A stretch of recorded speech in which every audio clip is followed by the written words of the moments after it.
बिस्मिल्लाहिर्रहमानिर्रहीम। अस्सलाम वालेकुम। वकार बग्गा ऑफिशियल आप देख रहे हैं। वकार बग्गा हमारे साथ मौजूद हैं। मैं हूं जमाल अहमद जदी। वकार साहब सर अस्सलाम वालेकुम। सर वालेकुम सलाम, थैंक यू। हम डिस्कस कर रहे हैं खलीलुर रहमान कमर। खलील रहमान कमर साहब एक ऐसा टॉपिक थे जो कि इस वक्त बहुत ज्यादा डिस्कस हुआ। बहुत ही चीजें अनफोल्ड हुई और आखिर में चीज वहां पर आकर रुकी जब खलील रहमान कमर साहब की वीडियोज आई। फिर भी कुछ चीज रहता था, उनकी फैमिली का रिपोर्टर आना, उनकी फैमिली का रिस्पॉन्स आना। खलील रहमान साहब की बीवी का रिस्पॉन्स आया कि हम मुल्क छोड़कर जाना चाहते हैं। बीवी का बेटी का जो रिस्पॉन्स आया वो तो अलग है ना। ओह। उनकी बेटी ने कहा कि गुनाह मेरे बाप का है, गलती मेरे बाप की है, मुझे किस चीज की सजा देते हैं। लिटरली उन्होंने अपने सोशल मीडिया के अकाउंट्स के ऊपर जितने भी तबसरों के सेक्शन थे वो सारे बंद कर दिए। जो कमेंट सेक्शन थे, इनबॉक्स, तमाम चीजें। एक नौजवान लड़की है, दिल अफसुर्दा तब हुआ कि आमना अरूज, जिसके साथ खलील रहमान कमर साहब बकौल उनके जबरदस्ती एन गैन करते पकड़े गए, जबरदस्ती उनकी वीडियोस बनाई गई। वो आमना अरूज खलील रहमान साहब की बेटी की हम उम्र थी। बड़ी तकलीफ होती है ये चीजें देखकर कि एक दानश्वर ये हरकतें सर करता है। आमना उरूज भी जो है वो भी तो किसी और के साथ में हसन शाह और मैंने आमना अरूज एक कारीगर, एक इंतहाई शातिर और इंतहाई तेज दिमाग खातून दोनों है, को पक्का किया हुआ था। जिन्होंने दो तरफा खेल खेल रही थी। एक तरफ हसन शाह को उन्होंने गिरा हुआ था, दूसरी तरफ खलील रहमान कमर को। एक जन्म रिहाइश थी उनकी, उनका लग्जरी लाइफस्टाइल था, उनकी जरूरत थी। दूसरी जन्म उनका कैरियर था। वो चाह रही थी ये दोनों शशके वो ले ले। ऐसा भी इस करियर में एम तो नहीं हुई ना। मैं आपको बताता हूँ इसमें हुआ यूं कि हसन शाह चूंकि ये उन्होंने उसके साथ मिलकर ट्रैप तैयार किया, वीडियोस रिकॉर्ड की, और अब एतबार था कि हसन शाह चूंकि मेरे साथ एक अब वकील उनका ये कहता है कि वो वीडियोस जो हैं वो मुझे कंफर्म नहीं हो पाया कि वो आमना अरूज हैं उस वीडियो में या नहीं। जबकि उससे पहले उसने कहा कि हसन शाह के पास वीडियोस हैं, मैं तस्दीक करता हूं। अब हसन शाह ने वो वीडियो लीक कर दी।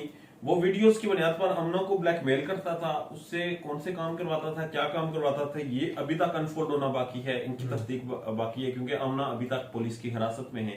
अभी तक चीजें ग्रे एरिया में मौजूद हैं। मगर खलील साहब की तरफ से जितने भी छक्के थे ना वो सारे छूट गए। जो उन्होंने इंटरव्यूज भी दिए जी।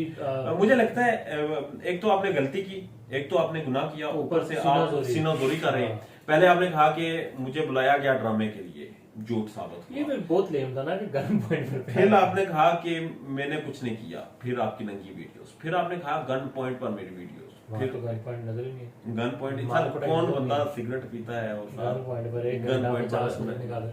अच्छा, उनकी बेटी के हवाले से बात हो गई, उनकी फैमिली का रद्द-ए-अमल आ गया।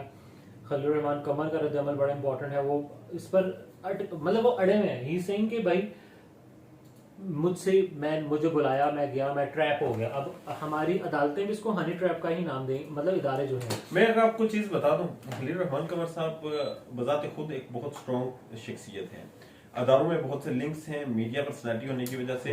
अमना अरूज के वकील की एक बात से मैं इत्फाक करूंगा, जो उसने कहा कि हमें पुलिस वाले कहते हैं कि यार मीडिया पर्सनैलिटी है, हम कुछ नहीं कर सकते। तो ये मीडिया पर्सनैलिटी के पीछे लोग बड़े तगड़े। खलील साहब एक जन कहते हैं कि मुझे गन पॉइंट पर मुझसे ये जिनसी हरकत करवाएगी, फहश हरकत करवाएगी।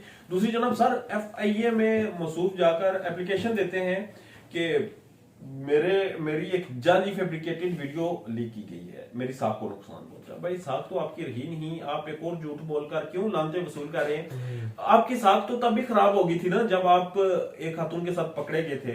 उसके बाद आपकी साख आपको पता है तब भी खराब हो गई थी जब आप टेलीफोन पर लड़कियों के साथ फहश गुफ्तगू करते।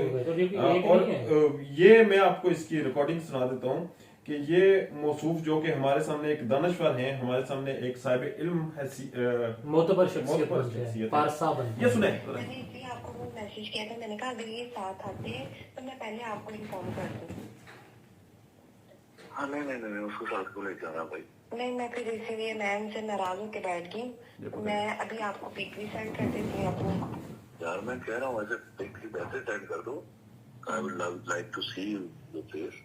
लेकिन इस बात पे ये बताने के लिए ये सच है, मैं सच तुम्हारी बात पे बिलीव कर रहा हूँ। ये सारी चीजें गन पॉइंट पर हो रही है क्या? ये ना आप कहें कि पता नहीं, हाँ मैं बिल्कुल रेडी और इतनी एक्साइटेड थी आपसे मिलने के लिए। बिल्कुल नहीं, सुनो मैं बिल्कुल नहीं कहूँगा, कोई बात नहीं, कल मिल लेंगे, परसों मिल लेंगे। जब बंद करें सर, बेखुदा गुफ्तगू कर रहा है ये इंसान। 63 साल का ये शख्स है, बूढ़ा इंसान है, हड्डियों से गोश्त उतर चुका है, और सोनू मेरी जान, मेरी लाडली, तुम जब कंफर्टेबल हो, मतलब लिबरलिज्म का तो लेवल है ना बंदे का, कि जब आप कंफर्टेबल हो तब मेरे साथ आ जाना, तब तुम्हें मिल लूंगा। वो किसी को मना रही है, मतलब बेखुदगी, दो नंबरी, फहश हरकत करने में, बेगैरती में ये शख्स अपना सानी कोई नहीं रखता। और फिर ये कहता है कि मेरे साथ ज्यादती हो रही है। भाई मैं हर तरह से आपके साथ हूं, जहां तक आप ड्रामा बनाने जाएं और आपको कोई मारे, आपके ऊपर इल्जाम लगाए, आपके साथ आपको लूटे, हर तरह से हमारी आपके साथ सपोर्ट है। आपकी जाती जिंदगी सोशल मीडिया पर कोई चढ़ाए तब भी हमारी सपोर्ट आपके साथ है।